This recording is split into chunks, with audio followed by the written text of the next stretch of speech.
Bonsoir à toutes et à tous et merci d'être avec nous dans le programme du soir sur New World Info. Pour commencer le décryptage de l'actualité, nous allons parler ce soir de la Guinée où Amnesty International s'alarme de menaces sur les droits humains. On va en parler avec Mamadou Diouf, notre éditorialiste. Bonsoir Mamadou Diouf. Bonsoir Samuel. Une manifestation de l'opposition a été dispersée violemment le 14 novembre dernier à Ratoma, où au moins une personne a été tuée. L'ONG Amnesty International alerte sur les violations des droits humains lors des manifestations dans le pays où plus de 400 personnes ont été tuées ces 10 dernières années. Selon cette ONG internationale, Amnesty International alerte sur le cycle de violence dans lequel est emportée la Guinée à l'approche de l'élection présidentielle de 2020. Dans son rapport rendu public le 13 novembre, l'ONG met en lumière les violations et atteintes aux droits humains entre janvier 2015 et septembre 2019 lors de manifestations. Mamadou Diouf, quand Amnesty International parle de plus de 400 personnes tuées ces 10 dernières années, est-ce que ce n'est pas un peu alarmiste? Non, on ne peut pas dire que c'est alarmiste puisque Amnesty est connu quand même. Quand il publie un rapport, il est souvent extrêmement difficile de produire le contraire du rapport d'Amnesty. Souvent, c'est une organisation qui procède en ayant des chercheurs que l'on prend, qui descendent sur le terrain pour faire un travail. Ici, le rapport dont il parle, c'est un rapport entre 2015 et 2019. Donc, ce n'est pas, comme les gens le croient tout le temps, un rapport qui a été fait juste après la dernière marche où il y a eu mort d'homme, parce que souvent, c'est des communicateurs, ils savent choisir à quel moment publier leur rapport, mais en fait, il y a un travail fouillé qui a été fait. Ce n'est pas alarmiste également parce que on a plusieurs fois vu le leader de l'opposition, Seydou Dalein Diallo, à travers les plateaux de télévision, à travers le monde, poser ce problème et faire ce décompte macabre de ces personnes qui sont tombées lors des manifestations de l'opposition ou de la société civile en Guinée, puisque l'essentiel des décès ont eu lieu pendant ces manifestations.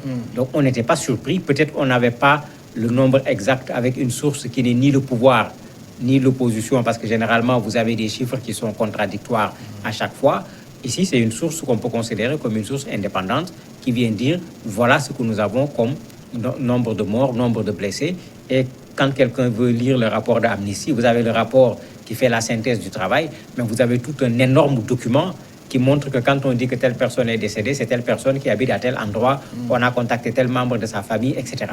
Donc, quand ils donnent des chiffres, généralement, ils ont fait au préalable un travail bien fouillé. Mais en parlant, par exemple, de 421 personnes qui auraient été tuées et des milliers d'autres blessés lors de manifestations ces 10 dernières années, moi, je me rappelle un autre rapport publié par une autre ONG dont j'oublie un peu le nom, il y a 1 ou 2 ans, qui évoquait une centaine de morts sur ces 10 précédentes années d'Alpha Condé au pouvoir. Est-ce que le rapport parle de 400? Je crois que le rapport parle de 100 morts, à peu près. C'était ça le chiffre de l'opposition.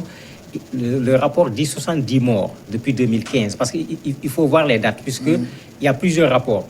Oui. Vous avez un rapport qui dit, par exemple, 131 morts depuis le début du mandat d'Alpha Condé.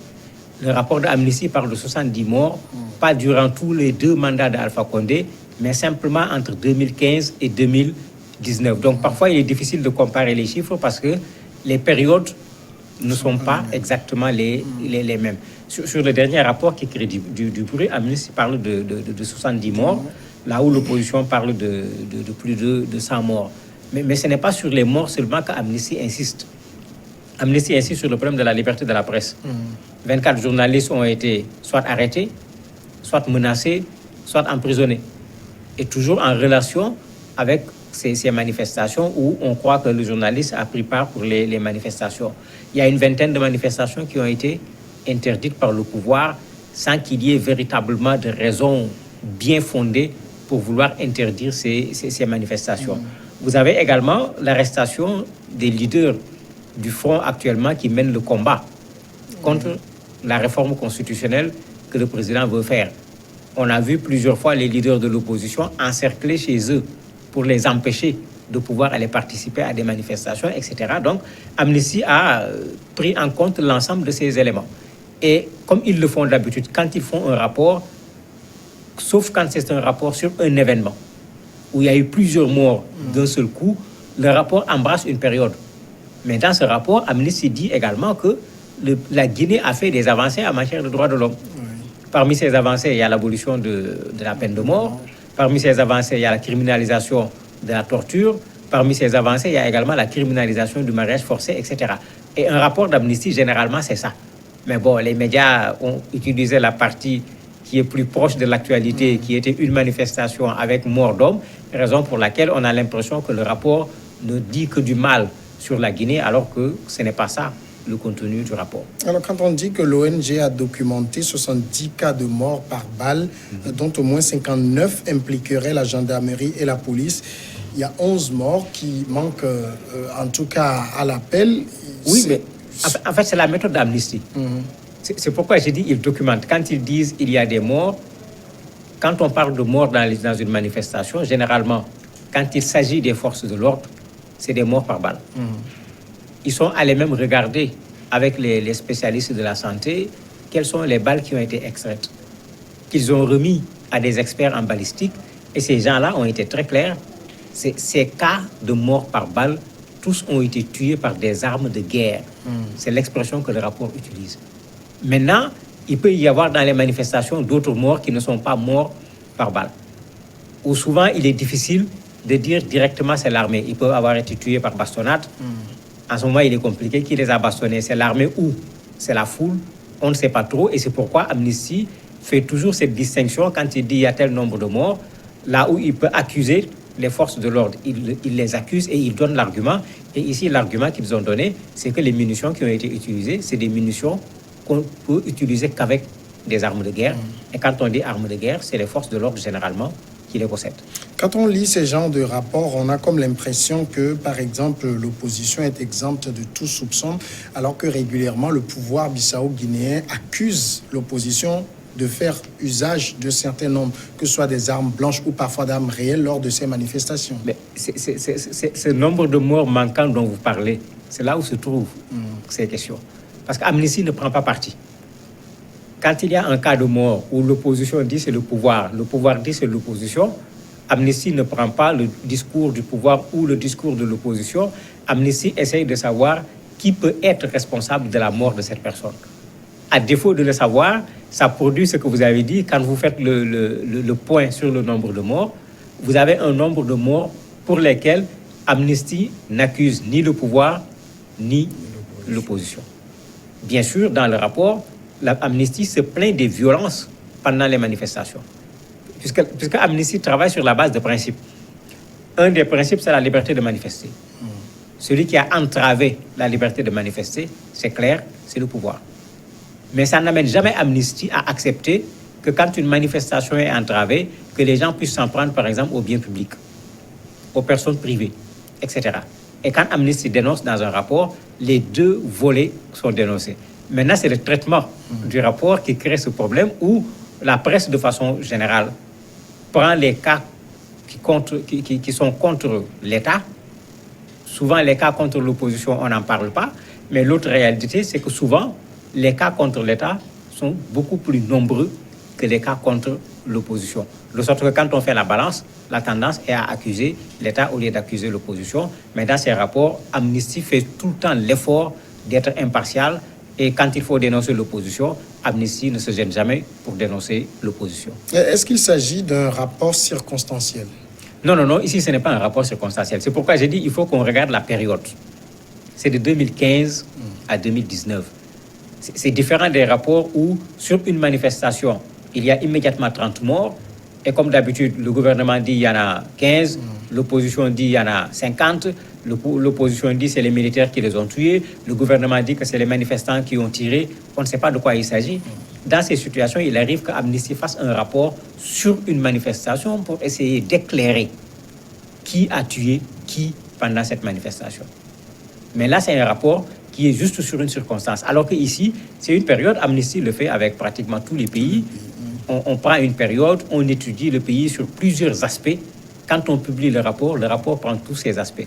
Mais comme j'ai dit, le rapport est sorti au lendemain d'une manifestation où il y a eu mort d'homme, de sorte que l'aspect manifestation, l'aspect mort d'homme est l'aspect qui a été le plus traité par les médias, et ça se comprend parce que c'est ça qui faisait l'actualité en ce moment. Parce que également, l'Amnesty s'est penchée sur les conditions de détention. Effectivement. C'est pourquoi j'ai dit que le rapport porte sur les droits de l'homme de façon générale. C'est ça le rapport qu'Amnesty produit, puisque le rôle de l'Amnesty, c'est de lutter pour le respect des droits de l'homme. Et quand on dit respect des droits de l'homme, ce n'est pas le pouvoir seulement qui doit respecter les droits de l'homme. Donc, ils ont enquêté sur les cas de torture, sur les cas des emprisonnements, des kidnappings, parce qu'il y a même eu des kidnappings sous le régime du président Alpha Condé. Ils ont dénoncé toutes ces choses. Mais en même temps, ils ont reconnu que d'un point de vue législatif, il y a une avancée parce que la torture a été criminalisée. Ils l'ont signifié dans le rapport. Donc, autant ils ont dénoncé la pratique, autant ils ont reconnu que par rapport à ce qui se passait avant, il y a quand même une avancée, puisqu'il y a quelque chose qui est là pour pouvoir condamner ceux qui font la torture. Mais dans le même rapport, ils dénoncent également l'impunité. Parce que les morts dont on parle parmi les manifestations, je crois que c'est une seule fois qu'une des forces de l'ordre a été arrêtée. Il n'y a pas eu encore une autre personne qui a été arrêtée, malgré le nombre de personnes qui ont été tuées ou blessées pendant ces manifestations. Donc ça également, Amnesty l'a dénoncé en disant qu'il y a une impunité au niveau des forces de l'ordre, comme si on les encourageait à continuer dans ce sens. On s'imagine clairement que du côté du pouvoir, ce n'est pas un rapport qui plaît. Mais bien sûr, ça, ce n'est pas un secret. Amadou Camara s'en est pris fortement, pour ne pas dire vertement, au rapport, en disant que c'est un rapport biaisé. Bon, il faut le dire, ce n'est pas vrai. J'ai montré tout à l'heure ce qu'Amnesty a trouvé de positif qui a été fait par le régime, Amnesty l'a montré. Et je me demande, est-ce qu'il a lu le rapport? Parce que parfois aussi, c'est le problème. Avant de publier, Amnesty dit toujours au gouvernement, voilà ce que nous publions sur vous. Ils peuvent intervenir avant que le rapport ne soit publié et ils sont prêts à modifier ce qu'il y a dans le rapport pour être impartial. Mais ils ont saisi l'État guinéen. Je crois qu'il leur avait dit jusqu'à mercredi, si vous n'intervenez pas, ils vont publier le rapport et ils ne sont pas intervenus au moment où Amnesty publiait le rapport. C'est après que lui, il intervient en disant non, pour régler la question des manifestations, pour régler la question de la réforme constitutionnelle, allons aux élections. Bon, ça, ce n'est pas une réponse à un rapport. Un rapport, il est documenté. Quand on répond au rapport, on répond point par point pour amener des arguments, pour ne pas dire même des contre-arguments, pour montrer que ce qui a été écrit dans le rapport est faux, ce que le gouvernement guinéen n'a pas fait. Mamadou Diouf, merci d'avoir répondu à nos questions. C'est moi qui vous remercie. Et voilà, on va marquer maintenant une courte pause et après on reçoit l'invité de ce jour.